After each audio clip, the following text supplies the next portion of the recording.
Hello there everyone, and welcome to the Wilderness of America, or to be precise, the Battle of the Wilderness. So welcome back to the American Civil War Battle Series. We're here in Shogun, taking a look at the mod that is set during the American Civil War. And we're taking a look at the Battle of the Wilderness. Now this map is not actually, because the map itself, which I downloaded, is actually called the Wilderness, although it has a special disclaimer saying that it's actually not the Battle of the Wilderness. But it will do to showcase this battle. A lot of the units here, I was hoping I could see some of the Union troops.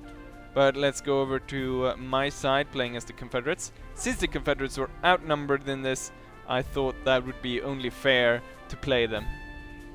I know I play the Confederates a lot, but that is of course because most of the time they are outnumbered, and it would be a bit too easy to play as the Union. Anyways, so, as people had commented during the Anglo-Zulu War battle series, which I posted, people wanted some more American Civil War again. And so I went back, checked. So there are a few maps, and there are a few ideas I have to showcase some stuff.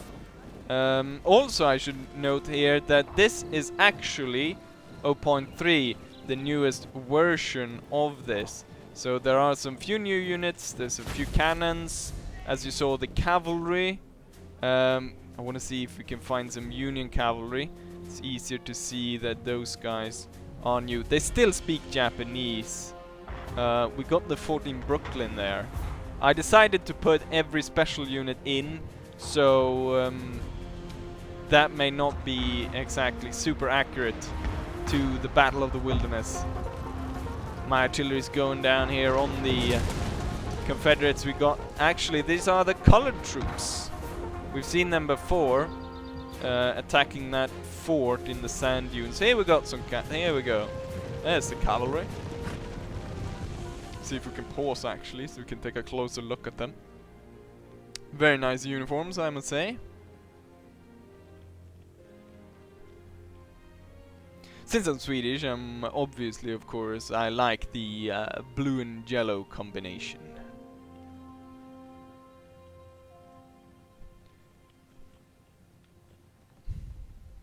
And if you do recognize the face, the faces, they're actually picked off Napoleon, I'm pretty sure. So you don't have the sort of the Shogun faces. Right, let's go ahead and see here what's going on, because I've moved up my cavalry to some points out here in the woods. And one of the problems here with the woods is that all troops can hide in them, and they hide a little bit too well. Oh, we actually got the 14th, we can go in and take a look at them. I don't think they were in the earlier version. I should say that 0.3 is not available on the... I guess this is the Iron Brigade. They were in the older, I believe. The new version is not available in the workshop. So I'll set a link down below, and you'll have to manually move some files. It's not that hard. You just move them into your Shogun folder and into the data folder. So yeah, let's go back and start this up again. Oh, wrong button. Let's see. There we go. So I think we're gonna see my Confederate cavalry starting to fire here once the Guruso!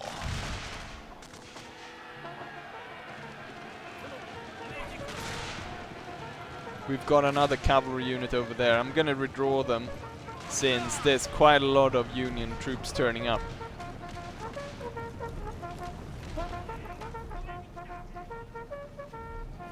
I'm gonna base my defense around this hill, and then from here we draw a line far off here to the left. I also moved 2 cavalry units over here that will later come in and envelop the enemy, and the idea is to make strong defense over here and then move in an envelopment move around here.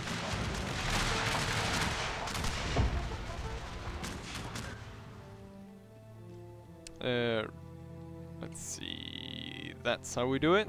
So we've got a bit of slow motion here as the Union cavalry, quite silly, runs in to my troops and get absolutely slaughtered.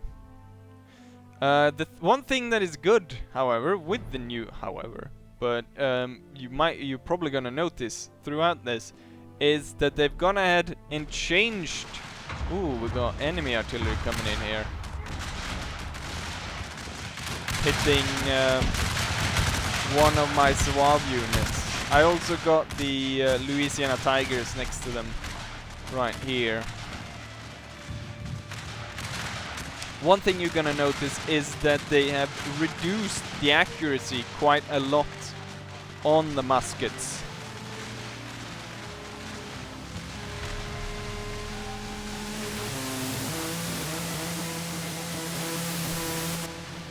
That's a really strange noise. That's a bug, I think. That's maybe why it crashed earlier, because this is the second time I'm recording this.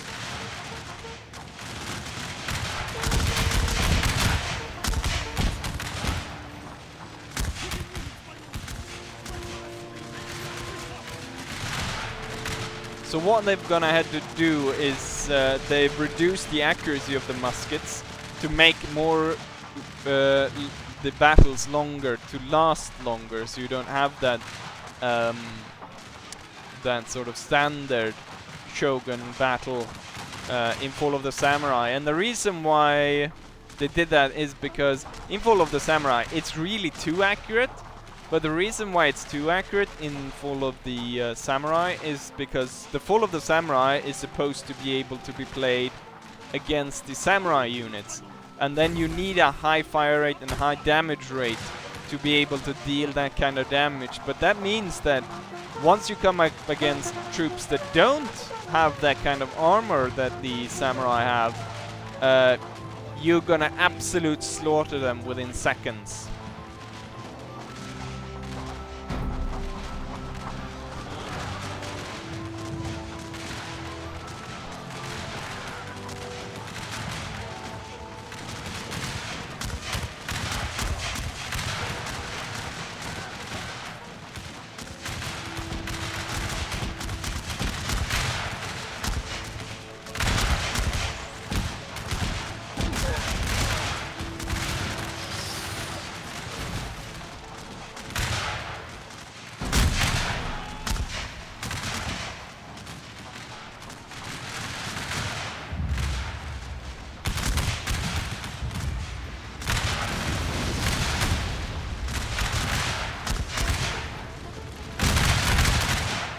So that if this was just normal Fall of the Samurai, there would be no way that these troops would be able to stand here and fire at each other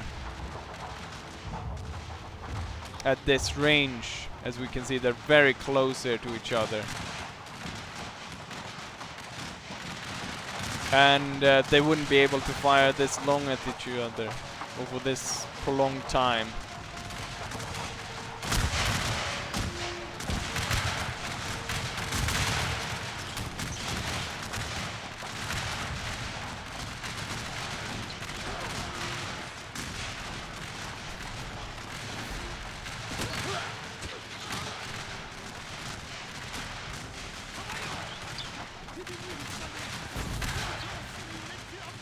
The hill is gonna suffer immense damage. Anyways, let's give some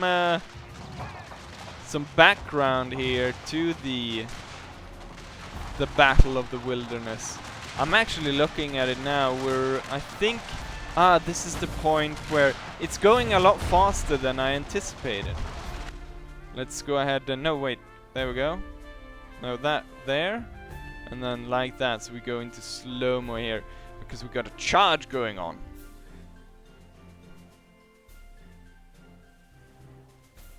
And I'm now sort of starting to envelop. That's one of the problems. I didn't think this battle would go that quickly. As I recall it, suddenly it's like... I have no time whatsoever. Anyways, a bit of background we can give to the Battle of the Wilderness. The main thing about it is that Grant is given the command of the entire Union force, and he goes for a very deadly but effective tactic of basically stepping up the effort of the Union as to the war of attrition, which is starting against Lee. And Lee is also the commander here of this force. Technically, the Union force is commanded by Meade, but Grant has chosen to come with it, and yeah, I guess he would be more or less in charge here. Most of these guys are broken and are running, so I'm chasing them down over here. The battle over at the hill is going on still. There's heavy casualties on my side on this, because the enemy is able to pull down so much fire on the units stationed here. As we can see, this unit started off 250 men. Now there's maybe 75. The ratio in the battle was, as per usual, the Union had a lot more men. Different estimates, but roughly 1 to 2, so they outnumber them 2 to 1, I should say. And this was also quite late in the war. This is 1864. Let's see.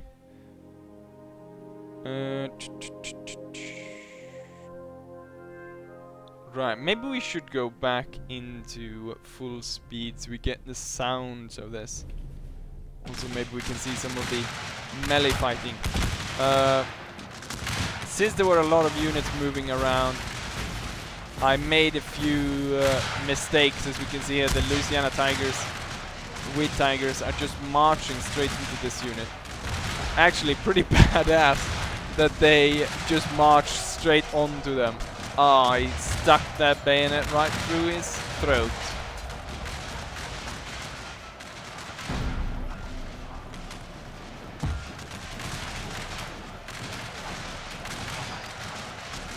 It looks like we've defeated most of the Union army though. Let's go ahead and see some close-up bayonet action here. Hoop. And... But, ew. Very nasty.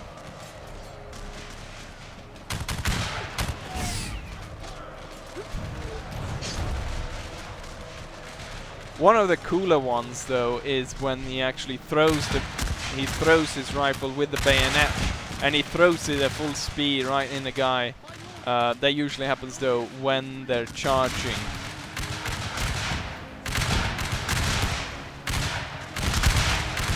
So we're shooting here as the Union are retreating. This battle went a lot faster than I thought. The thing they're playing against the AI is not very advisable, but it's quite easy. In this case, I lost quite a few men, but not nearly as many as the Union did. As you can see, the massive amounts of bodies laying here, and I'm also sending them away over the ridge over here. where they're running a mass. Also their cannon, they were not very effective in utilizing their cannons.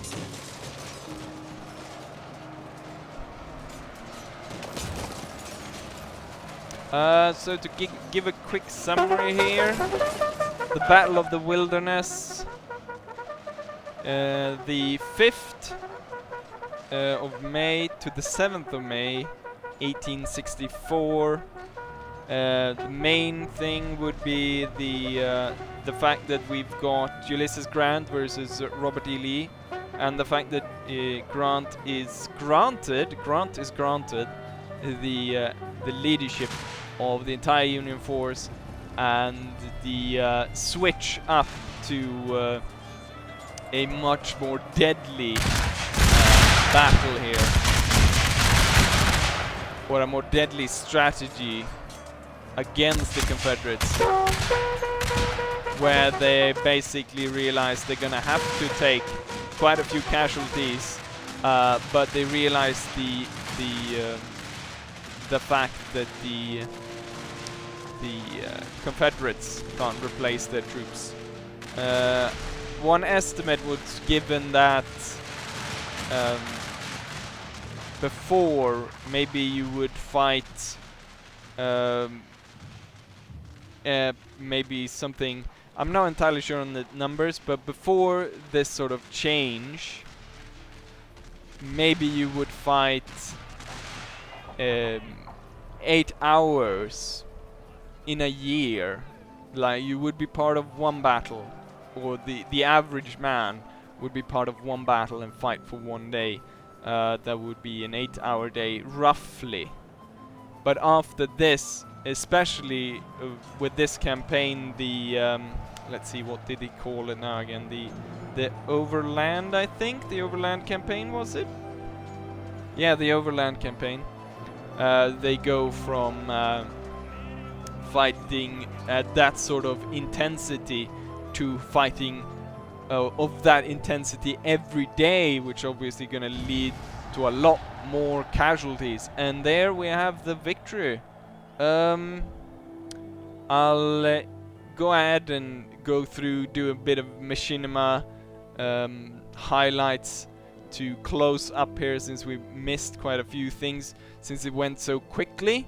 But we can go ahead and take a look at the statistics, why not?